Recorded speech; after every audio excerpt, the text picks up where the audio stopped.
Salmo 103. Salmo 103. Así dice la palabra de Dios. Nuestro sermón hoy se titula El inventario del alma. Bendice, alma mía, a Jehová, y bendiga todo mi ser su santo nombre. Bendice, alma mía, a Jehová, y no olvides ninguno de sus beneficios. Él es quien perdona todas tus iniquidades, el que sana todas tus dolencias, el que rescata del hoyo tu vida, el que te corona de favores y misericordias, el que sacia de bien tu boca, de modo que te rejuvenezcas como el águila. Jehová es el que hace justicia y derecho a todos los que padecen violencia. Sus caminos notificó a Moisés y a los hijos de Israel sus obras. Misericordioso y clemente Jehová, lento para la ira y grande misericordia. No contenderá para siempre, ni para siempre guardará el enojo. No ha hecho con nosotros conforme a nuestras iniquidades, ni nos ha pagado conforme a nuestros pecados. Porque como la altura de los cielos sobre la tierra, engrandeció su misericordia sobre los que le temen. Cuanto está lejos el oriente del occidente, hizo alejar de nosotros nuestras rebeliones. Como el Padre se compadece de los hijos, se compadece Jehová de los que le temen. Porque Él conoce nuestra condición, se acuerda de que somos polvo. El hombre, como la hierba son sus días, florece como la flor del campo, que pasó el viento por ella y pereció, y su lugar no la conocerá más. Mas la misericordia de Jehová es desde la eternidad y hasta la eternidad sobre los que le temen, y su justicia sobre los hijos de sus hijos, sobre los que guardan su pacto y los que se acuerdan de sus mandamientos para ponerlos por obra. Jehová estableció en los cielos su trono, y su reino domina sobre todos. Bendecid a Jehová vosotros sus ángeles, poderosos en fortaleza, que ejecutáis su palabra, obedeciendo la voz de su precepto. Bendecid a Jehová vosotros todos sus ejércitos, ministros suyos, que hacéis su voluntad. Bendecid a Jehová vosotras todas sus obras, en todos los lugares de su señorío. Bendice, alma mía, a Jehová. El Señor bendiga su palabra. Un salmo que nos ayuda a hacer memoria. Tenemos poca memoria, tenemos que recordar y tenemos que dedicar el tiempo, y a veces necesitamos cosas para recordar y pensar. Yo tengo esta pulserita acá que parece rara, pero esta me la regaló Mateo. Entonces lo veo y me acuerdo de orar por Mateo. Pero bueno, no tengo un conocimiento profundo de la teología que tenía mi abuela materna. La verdad es que no recuerdo, no tenía un caminar con el Señor yo que significara que tuviera entendimiento y discernimiento espiritual, pero tengo la suficiente seguridad de que mi abuela materna, la abuela Carmen, no ignoraba el carácter de Dios. Porque ella se sentó en Santa Teresita, en la costa bonaerense, con sus nietos en el verano, en la casa de vacaciones que ellos habían construido, y durante varios días se dedicó a enseñarnos a memorizar el Salmo 103. Lo recuerdo casi todo. Tengo que hacer un repaso, pero casi todo. Y desde entonces, cada vez que yo leo el Salmo 103 me acuerdo de mi abuela. Los últimos 5 años ella estuvo postrada en cama. Mi tía Nelly, que algunos recuerdan, la atendió a ella, pero finalmente partió en el año 87, 88, partió a la presencia del Señor. A medida que pasan los años, uno tiene más entendimiento y sentido de las cosas que son importantes y que tienen que valorarse mientras uno va envejeciendo, ¿no? Y la ventaja de que pasaron los años y uno se acuerda de esto, el Salmo 103, es que uno puede hacer un inventario mucho más grande de las cosas por las cuales puede agradecer al Señor que ha hecho en su vida. Se van acumulando, pero necesitamos recordarlas. Y hoy aún el inventario espiritual de mi corazón tiene muchos renglones vacíos. ¿Saben lo que es un inventario? Es un lugar donde uno anota cosas y tiene una lista de las cosas, un cuaderno, lo que sea, un libro de actas, donde tiene una lista de todas las cosas que posee. Y nosotros tenemos un inventario en nuestra alma. El tema es que no lo abrimos muy a menudo. Pero el Salmo 103 es un salmo que nos ayuda a continuar llenando nuestro corazón de recuerdos y bendiciones que recibimos de la mano de Dios. Así que quiero compartir 3 cosas que nos indican por qué debemos bendecir a Dios. Debemos bendecir a Dios por su gracia, debemos bendecir a Dios por su misericordia y debemos bendecir a Dios porque es soberano. Mucho de lo que cantamos hoy tiene que ver con eso. La primera cosa que recordamos es bendecir a Dios por sus beneficios de gracia que nos ocupan los primeros 5 versículos. Si uno presta atención, verá que la gracia se ve en estos versículos, la misericordia se ve en los versículos 6 hasta el 18, y la soberanía de Dios y el poder y la autoridad de Dios se ven en los versículos 19 hasta el 22. Más o menos para que nosotros tengamos una idea hacia dónde apuntamos. Debemos bendecir a Dios por sus beneficios de la gracia. Y vamos a repasar lo que es la gracia de Dios. Como todos los salmos, y quiero recordarles esto, también el Salmo 103 tiene profundas verdades teológicas prácticas, especialmente porque los salmos son útiles para conocer, quizás más que muchos otros libros, los atributos de Dios. Aunque uno dice, pero eso en el Nuevo Testamento. No, pero los salmos contienen muchísimos atributos de Dios, pero aplicados a la vida práctica. Si cómo bajamos la teología a nuestra vida.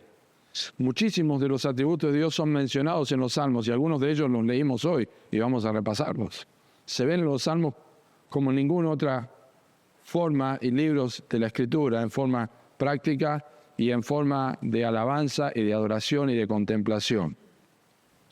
Pero lo importante de los salmos es el enfoque personal que hace de estos atributos y aplicados a la vida.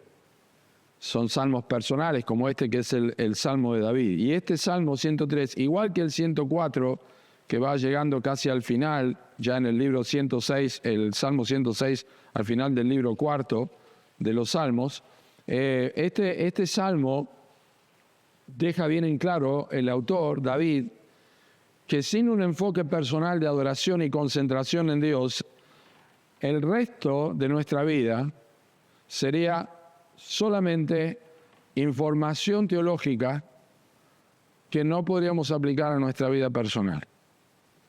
Esto tenemos que recordarlo siempre y no es la primera vez que lo menciono. Si nosotros contemplamos a Dios pero no aplicamos esto, simplemente estamos acumulando información y no llegamos a tener una experiencia personal. Y hoy día cuando hablamos de experiencias en la vida cristiana, quizás se malentiende, se malinterpreta, porque quizá estamos haciendo más énfasis en la experiencia que en la Escritura, pero estamos hablando de la experiencia que surge de la Escritura, como vamos a ver aquí. Y realmente la diferencia entre esto lo vemos en el Salmo, especialmente allí en el versículo 7, donde dice que Dios notificó sus caminos a Moisés, pero a los hijos de Israel sus obras. Una cosa es comprender quién es Dios, como Moisés lo entendió, y otra cosa es simplemente observar lo que Dios hace, qué pasó con el pueblo de Israel. Nosotros queremos cambiar esto. Nosotros queremos tener conocimiento de la notificación de los caminos de Dios para observar lo que Dios está haciendo. Nadie sabía como Moisés lo que había visto en el monte.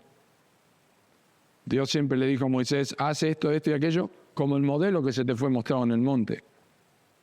Nadie estuvo al lado de Moisés cuando él fue puesto detrás de una peña escondido y Dios pasó con sus espaldas delante de él y le reveló su nombre y reveló sus atributos que persisten a través de toda la Escritura y que vamos a recordarlo hoy. Así que necesitamos bajar la teología a nuestra experiencia cotidiana. Y el Salmo 103 nos ayuda a eso. Bueno, primero, los aspectos básicos. ¿Qué significa bendecir? ¿Qué significa bendecir? Interesante, ¿no es cierto? Bueno, la palabra ya nos da una idea. Bien decir o hablar bien. Ese es el significado básico de la palabra bendecir. Pero es interesante que la raíz hebrea, que es la palabra barak, con K, o como se escribe en hebreo, la palabra barak proviene de su raíz de la palabra berek, que significa arrodillarse. Ahí tiene más sentido, ¿no es cierto? Bendecir a Dios, arrodillarse, y la implicación es claramente esto. Bendecir a Dios no es un acto casual. Tiene que ver con una postura. Y todos sabemos que todas las religiones se arrodillan.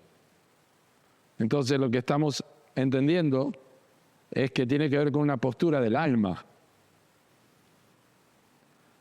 Cuando la Biblia dice humillaos en vuestros corazones y nos inclinamos en nuestros corazones, está hablando de una postura del alma que está absolutamente sometida a Dios y en contemplación de adoración. Es decir, como lo menciona el Salmo, es reconocer la grandeza de Dios frente a nosotros que somos polvo. Polvo. Entonces, cuando nosotros bendecimos a Dios con una postura de arrodillarnos en nuestro corazón, nosotros adoramos a Dios. Pero la Biblia también dice que Dios nos bendice a nosotros. ¿Qué significa eso? Que Dios se postra y se arrodilla, sabemos que no es así. Simplemente significa que Dios se inclina, se humilla, como dicen los salmos, se humilla a mirar, Dios se inclina para bendecirnos. Dios se inclina a nuestro favor y nos bendice. Nosotros nos arrodillamos para adorar a Dios. Dios no nos adora a nosotros. Dios obra en su gracia. Bueno, el pastor John Piper tomando al puritano Jonathan Edwards, dice, Dios es más glorificado en nosotros cuando nosotros estamos más satisfechos en Él.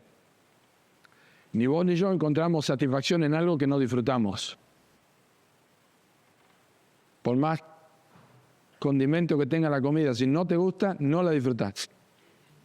Pero si te gusta, la disfrutás. Y nosotros disfrutamos a Dios,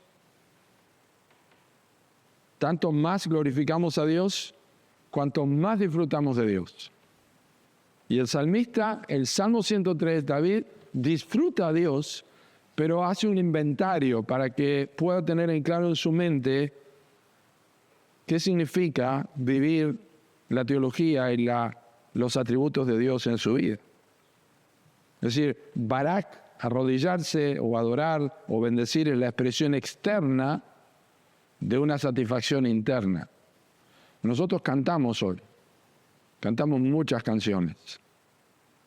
No significa que nosotros hayamos trabajado emocionalmente y voluntariamente en nuestras mentes, porque probablemente todos nosotros cuando cantamos tuvimos otras ideas en la cabeza. Quizás que tengo que hacer mañana, que hay que terminar el techo de la iglesia. Se nos ha pasado cosas por la cabeza. Bueno, es típico, eso nos pasa. Pero cuando tenemos una concentración interna, que es lo que va a hacer David, nosotros podemos empezar a notar cosas que hacen que nosotros tengamos en claro qué es lo que estamos haciendo cuando bendecimos a Dios. Y no simplemente decir, Señor, te amo y te bendigo y te alabo. Porque si yo te preguntara, ¿cómo bendecís a Dios en tu vida? Probablemente, no sé, probablemente si te hiciera la pregunta de qué manera nosotros bendecimos a Dios, quizá una hojita con 10 renglones sobra para explicar qué es bendecir a Dios. Y diríamos, bueno, yo oro todos los días, o yo leo la Biblia, o le doy gracias a Dios por los alimentos. ¿Y eso es bendecir a Dios? Bueno, David está repitiendo la necesidad personal de bendecir a Dios y menciona dos cosas importantes antes de entrar. Observen, primero que tiene que hacerse con todo el ser, que es una cuestión del alma, ya lo vemos, interna, porque la Biblia dice que podemos honrar a Dios con nuestros labios, pero el corazón está lejos de Dios, así que es interno, donde sale. Por eso la salvación comienza en el corazón y después se expresa con la boca. Si confesares con tu boca que Jesús es el Señor y creyeren en tu corazón, es así como Dios lo ve, un cambio interno. Entonces debe hacerse con todo el ser. Y en segundo lugar tiene que haber una disciplina en la memoria. Quiero simplemente mencionar algo de esto. Por ejemplo, tiene que hacerse con todo el ser. Aquí está otra vez el puritano Jonathan Edwards, que creía, y yo estoy de acuerdo con él, creía que no existe la verdadera adoración que no toque los afectos.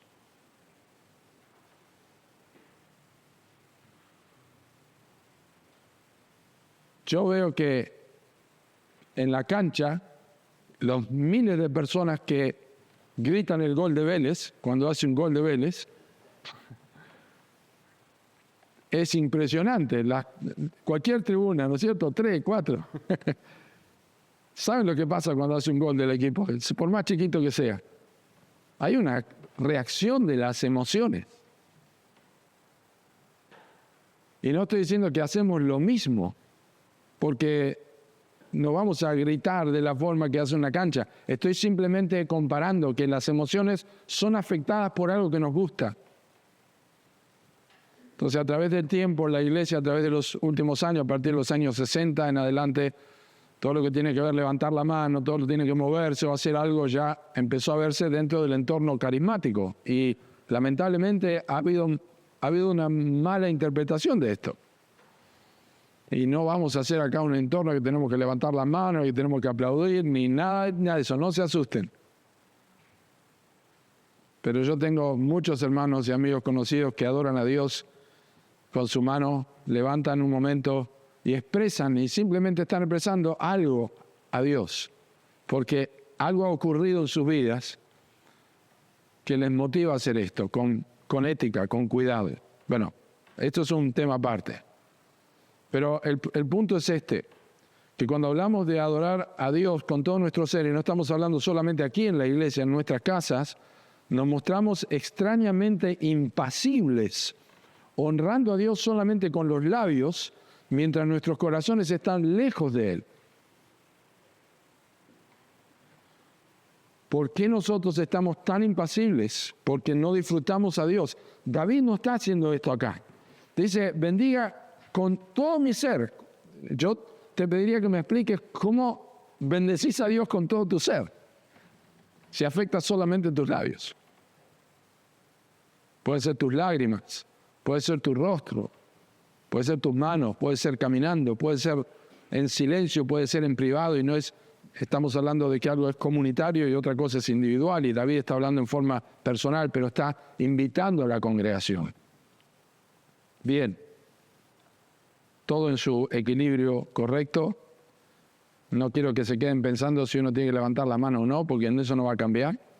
Lo que quiero que piensen es que con todo nuestro ser es lo que la Biblia nos enseña a hacer. Y la segunda cosa tiene que ver con una disciplina en la memoria, porque dice no olviden ninguno de sus beneficios. Y la palabra beneficio es una palabra que significa recompensar.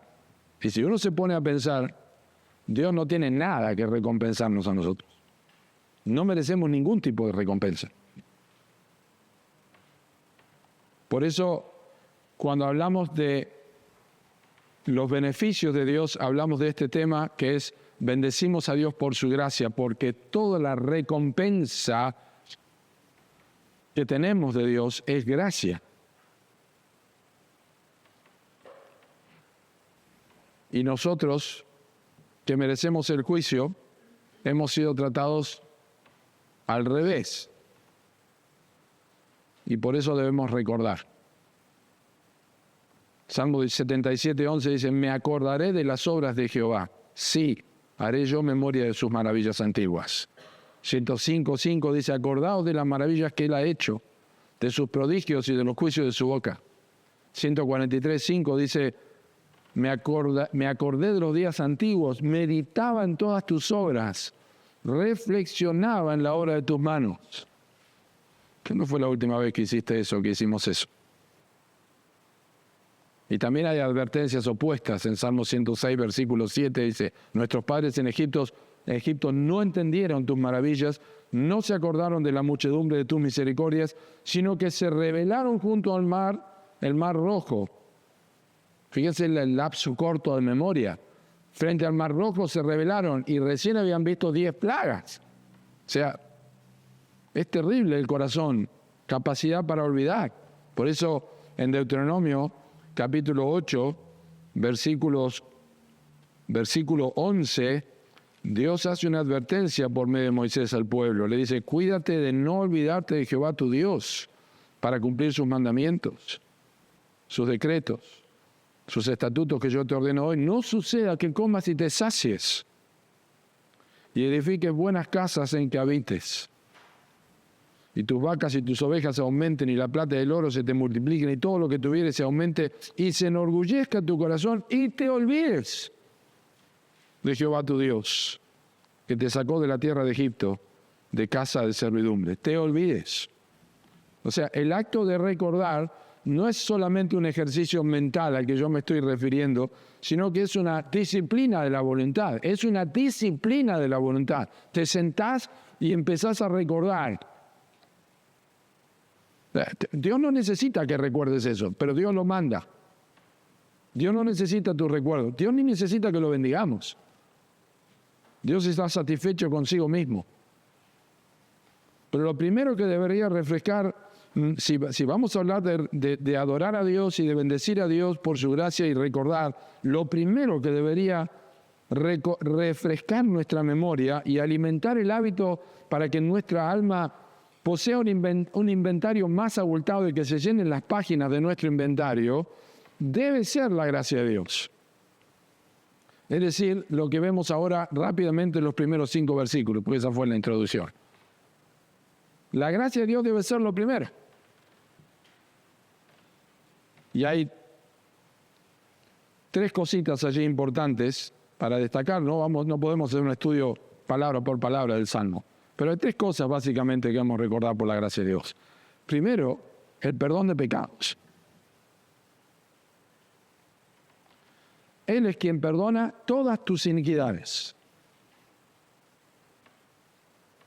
Hay 3 palabras que el hebreo utiliza para referirse a pecado.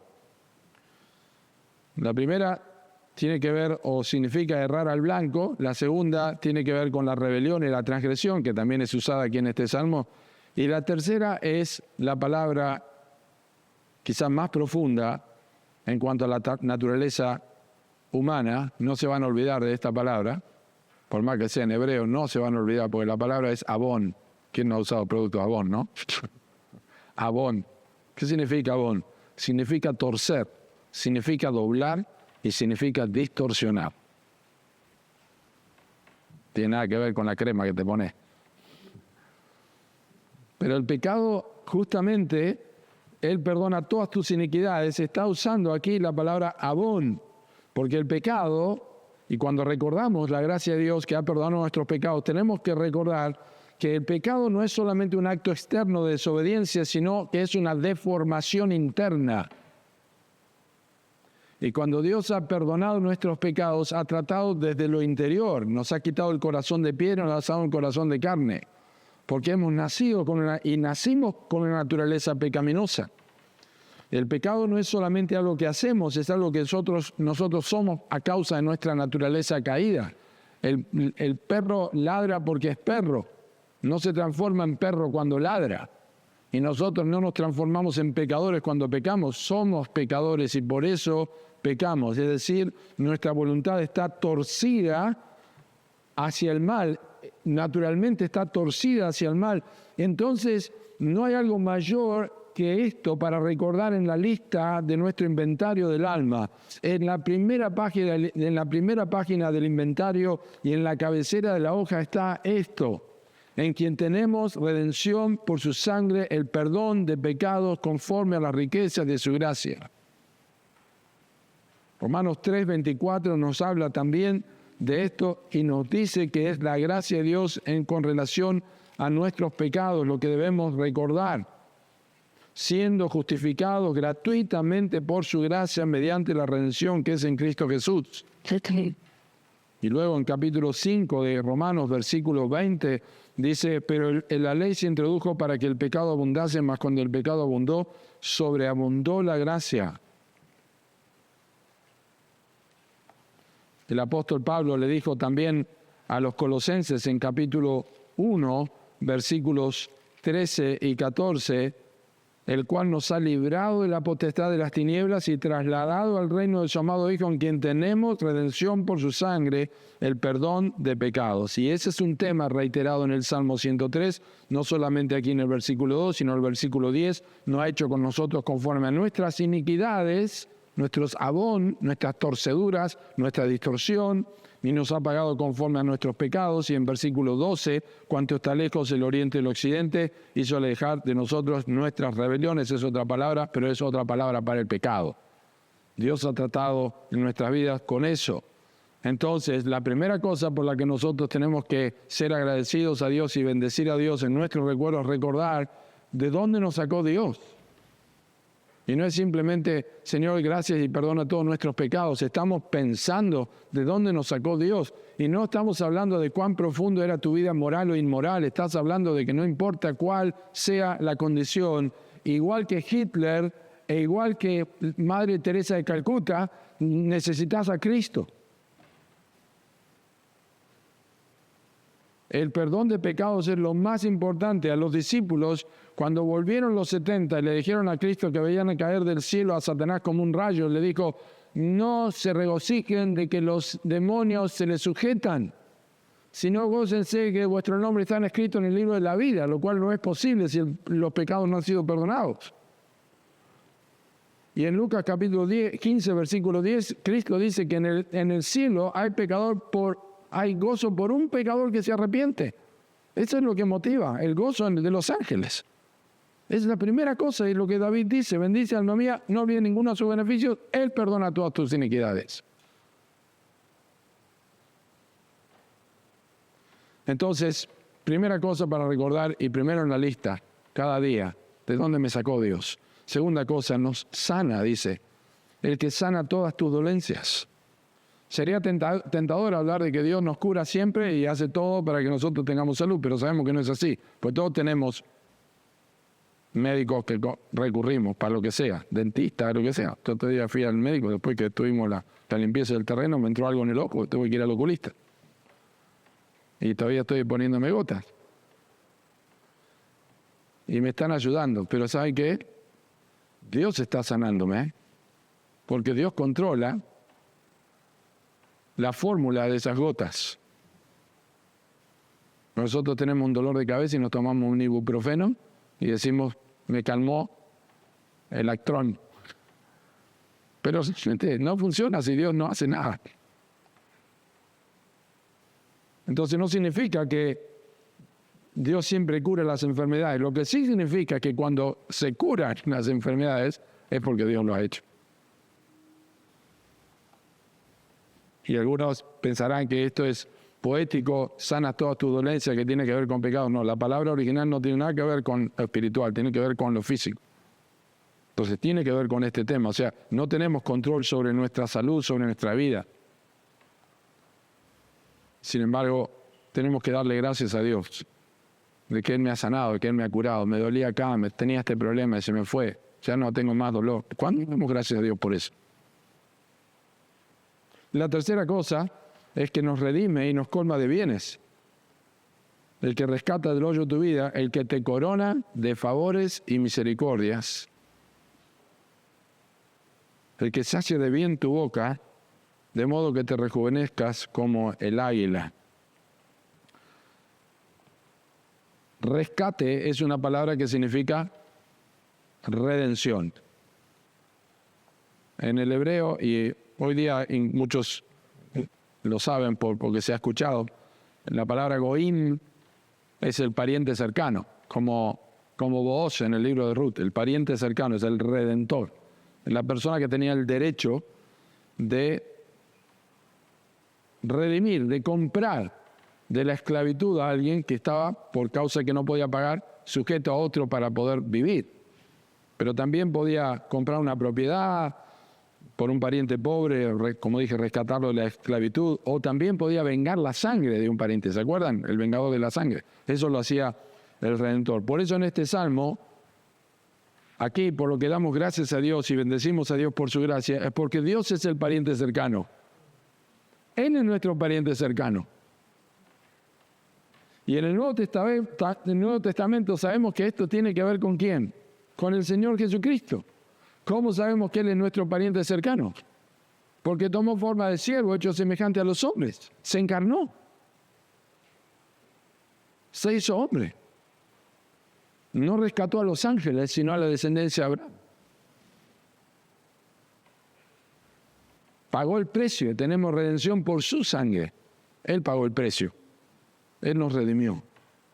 Y no solo esto, damos gracias a Dios por esa redención, por ese rescate, por el perdón de pecados, pero también fue un rescate, porque nosotros no queríamos salir de ahí. Un rescate, le damos gracias a Dios, recordamos la redención, el precio que se pagó. Es decir, una cosa es recordar el perdón que tenemos y otra cosa es recordar la manera en que tenemos ese perdón, que es la redención. Nos sacó del hoyo.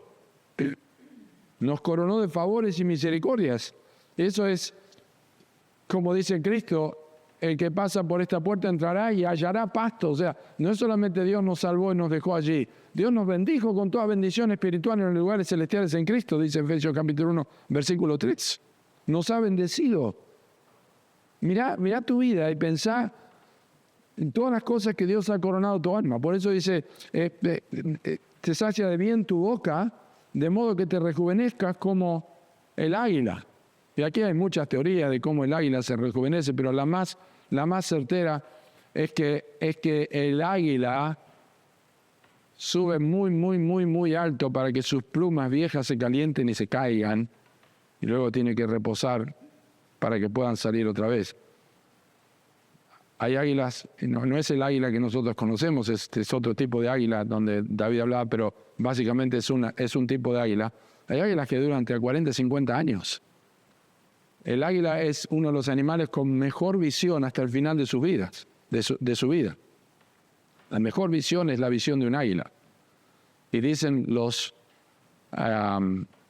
estudiosos, que los ornitólogos, en las aves, que las águilas mantienen una visión perfecta hasta el día de su muerte. Por eso David usa el ejemplo del águila. Eso es lo que hace. Te mantiene vivo. No solamente te ha salvado, sino que te mantiene vivo en Cristo, disfrutando de Dios, de las bendiciones espirituales. Entonces mirás tu vida y pensás todas las cosas que Dios ha coronado tu alma con gozo, que Dios te ha dado después de la salvación. Pensá, hace memoria. Bueno, todos teníamos una lista para hacer, pero yo te recuerdo lo que dice el himno que hemos cantado en alguna oportunidad. Cuando combatido por la adversidad creas ya perdida tu felicidad, mira lo que el cielo para ti guardó, cuenta las riquezas que el Señor te dio, bendiciones. ¿Cuántas tienes ya? Bendiciones, Dios te manda más. Bendiciones. Te sorprenderás cuando veas lo que Dios por ti hará. Precioso, ¿verdad? Bendecimos a Dios por su gracia. Todo lo que tenemos en su gracia, perdón de pecados, redención, favores. Y en segundo lugar, bendecimos a Dios por su misericordia en los versículos 6 hasta el versículo 18. No grabó. Seguimos, tenemos grabado ahí. La segunda razón general por la que debemos recordar, bendecir a Dios, es a causa de su misericordia. A causa de su misericordia. En este segundo recordatorio nos alineamos a dos de los atributos mencionados en el Nuevo Testamento más importantes. Gracia y misericordia. ¿Quién no lee las cartas del Nuevo Testamento? 1 Timoteo, 2 Timoteo, Tito, Hebreos, 2 de Juan. Gracia, misericordia y paz. Gracia, misericordia y paz. Son dos de las bendiciones y atributos, la gracia de Dios, la misericordia de Dios. Pero esta sección de versículos 6 en adelante, especialmente cuando llegamos al versículo 7 y 8, nos recuerda lo que pasó en Éxodo capítulo 32, capítulo 34, versículos 6 y 7, que les mencioné.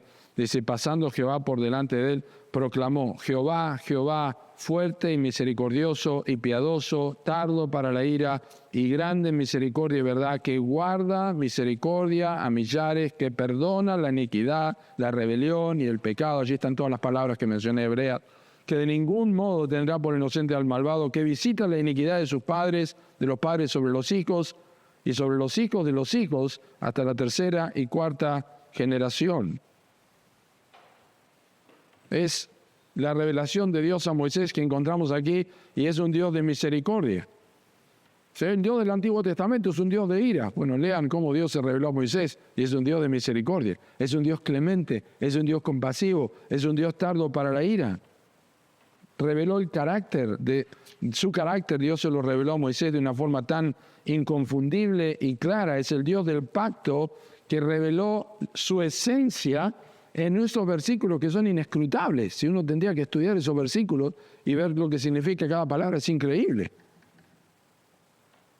Entonces, bendecir a Dios por su gracia en versículos 1 al 5 nos hace recordar que Dios nos da lo que no merecemos. Y luego bendecir a Dios por su misericordia en versículos 6 al 18 nos hace recordar que en Dios no nos da lo que sí merecemos. Parece confuso, ¿no? Cuando hablamos de gracia, Dios nos da lo que no merecemos. Cuando hablamos de misericordia, que Dios no nos da lo que merecemos. Ahí entendimos mejor, ¿verdad? Y eso es lo que vemos acá.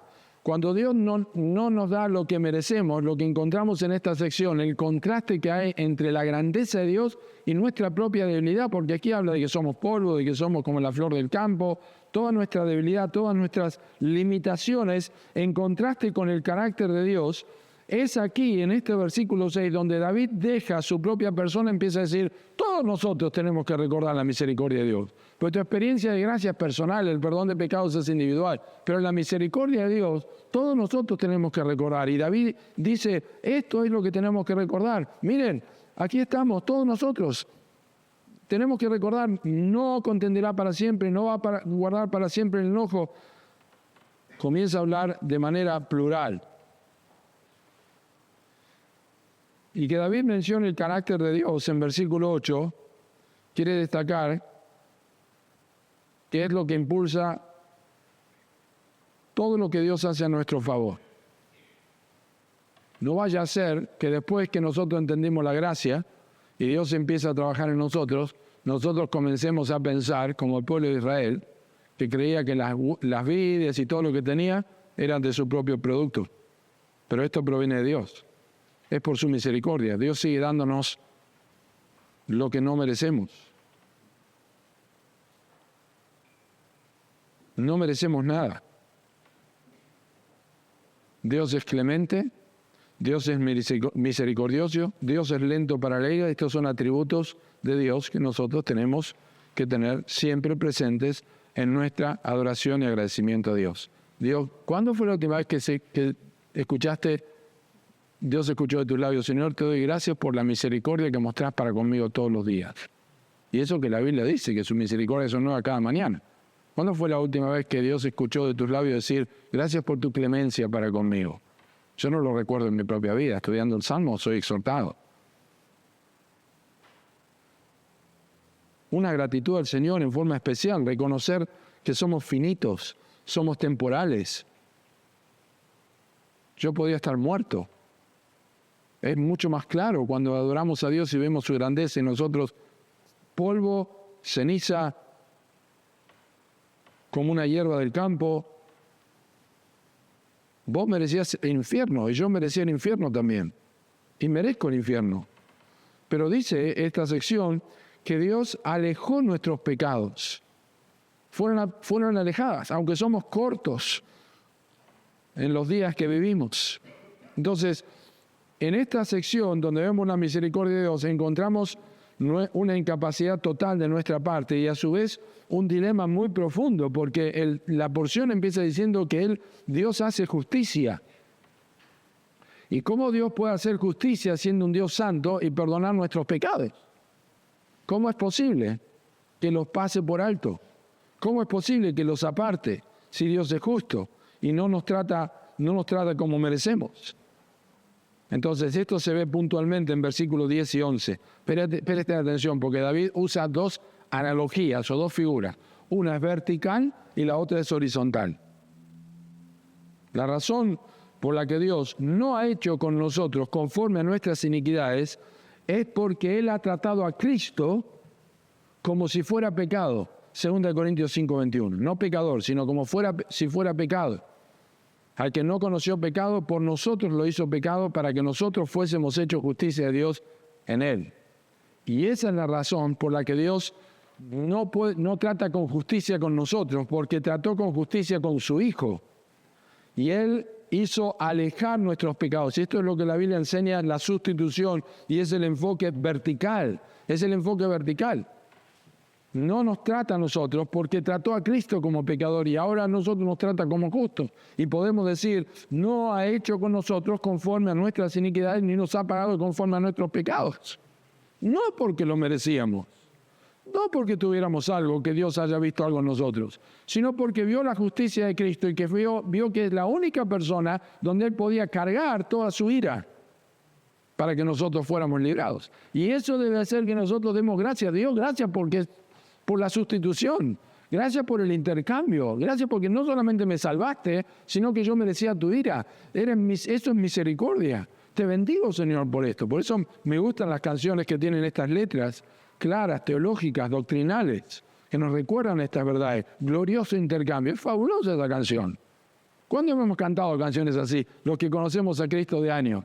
Y no digo que no haya canciones buenas, ni himnos lindos, pero ¿cuándo hemos cantado esas canciones? Precioso, recordarlo, despertar. Y luego está el enfoque horizontal. Bueno, como la altura de los cielos sobre la tierra, engrandeció su misericordia. Eso no tiene que ver con el enfoque vertical, sino simplemente la distancia que hay, la grandeza de la misericordia de Dios. Pero sí, el versículo 12 tiene un enfoque horizontal. Dice, cuanto está lejos el oriente y el occidente, hizo alejar de nosotros nuestras iniquidades. Dijo un autor, así, me encanta esto, independientemente de cuántos kilómetros pensás que hay entre el oeste y el este, sí, independientemente de cuántos kilómetros pensás que hay entre el oeste y el oeste, no podés mirar a los dos lados a la misma vez.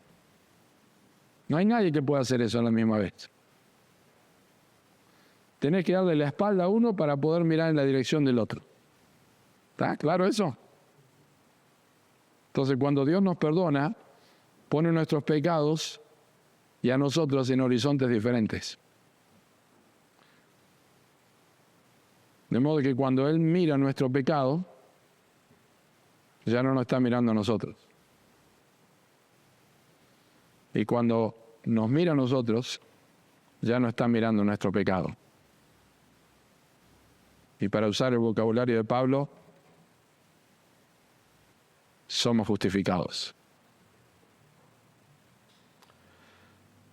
Pero David no estaba inventando una metáfora de alejamiento cuando dijo esto. ¡Ay, qué lindo! Voy a hablar del oriente y el occidente. David estaba pensando probablemente en una realidad que el libro de Levítico nos enseña, que lo había visto con sus propios ojos todos los años en Levítico 16, el día de la redención, de la expiación. Porque ese día había dos machos cabríos, uno su sangre era llevada dentro del santuario, derramada su sangre y puesta en el lugar santísimo, y el otro, macho cabrío, se ponía las manos, el sumo sacerdote, en representación del pueblo, confesaba los pecados del pueblo, y luego lo llevaba a alguien al desierto hasta que se perdiera. Es llamado Azazel, que su nombre tiene varias ideas, pero la idea es que los dos corderos representaban una misma cosa, que es lo que Juan dice en Juan 1:29, Juan el Bautista. He aquí el Cordero de Dios que quita el pecado del mundo, porque Cristo no solamente borró nuestros pecados, sino que se los llevó lejos. Y eso es lo que dice este salmo. Hizo alejar nuestros pecados. Y eso es por misericordia. ¿Es gracia? Sí, es gracia, pero es misericordia.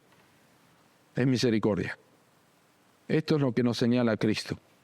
Cristo alejó nuestros pecados como el oriente está lejos del occidente. Nunca se van a juntar. Vaya si tenemos razón para adorar a Dios. Y observen, antes de entrar a la última parte, hay un claro contraste entre versículos 15 al 18, un claro contraste. El hombre y Dios, el hombre es como la hierba, Dios es eterno, la eternidad de Dios.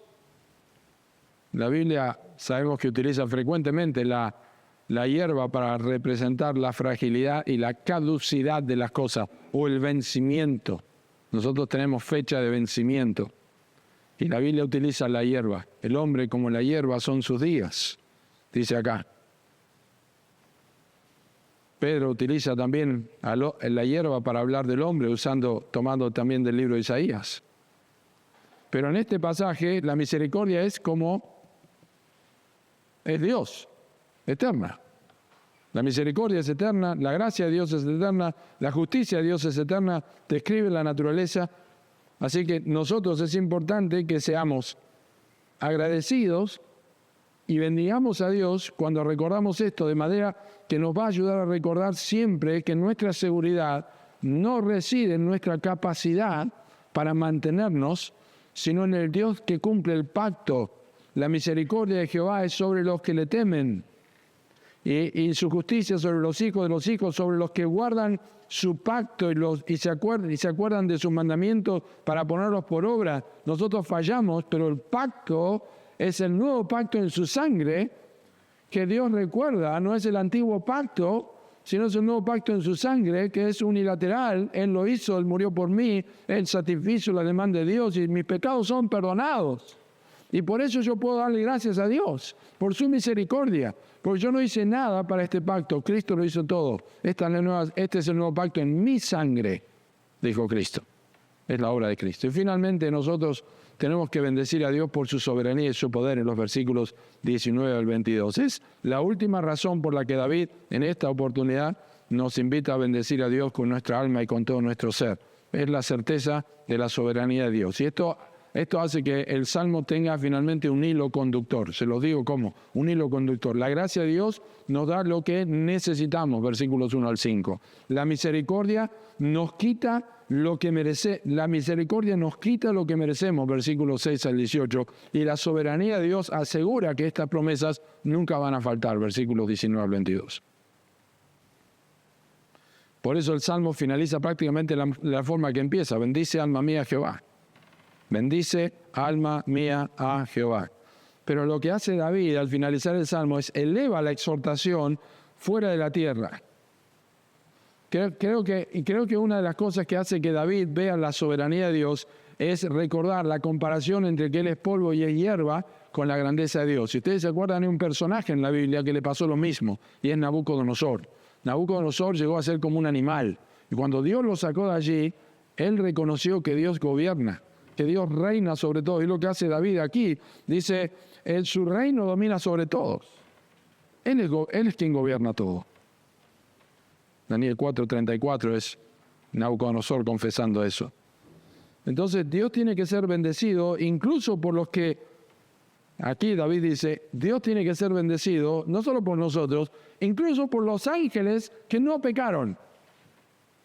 Pues los ángeles que están sirviendo, sabemos que ángeles pecaron, pero muchos de ellos no pecaron y tienen que bendecir a Dios.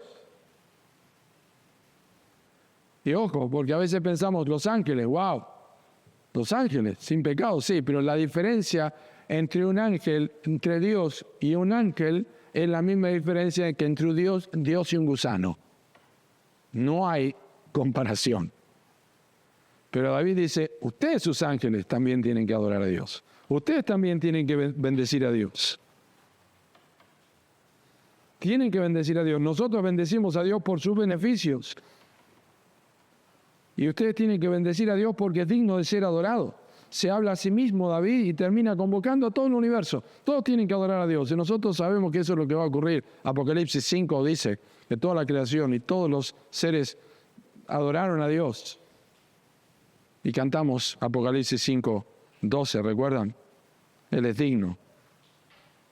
Podemos bendecir a Dios porque su trono y su gobierno señalan a la grandeza de su gracia y misericordia sobre nosotros, que nunca faltará a su propósito. Dios es un Dios de gracia, misericordia y soberano. Pensar en mi abuela me trae a la memoria que ella no era una gran teóloga, pero tenía el hábito de contemplar a Dios. Recuerdo a ella cantando himnos y canciones. Y por eso, pensando en eso de mi abuela, cuando nosotros tomamos tiempo para contemplar, nosotros aprendemos cuando tomamos tiempo para contemplar, nosotros aprendemos a ver más detalles y podemos describir mejor lo que hemos visto. Como cuando frecuentamos un lugar y empezamos a ver cosas que antes no veíamos.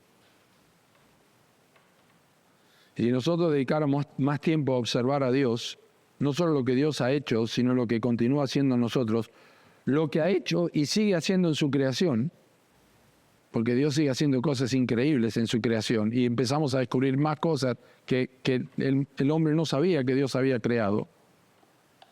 Y comenzamos a pensar en la manifestación de los atributos de Dios, misericordia, gracia, justicia, y cómo se aprecian todas sus obras. Eso va a reactivar nuestra memoria del corazón. Y vamos a perder la vergüenza de expresarlo públicamente. Entonces, termino con esto. Este inventario comienza con la obra de Dios, redentora de Cristo, el perdón de pecados, el alejamiento de nuestras transgresiones hacia un horizonte donde Dios...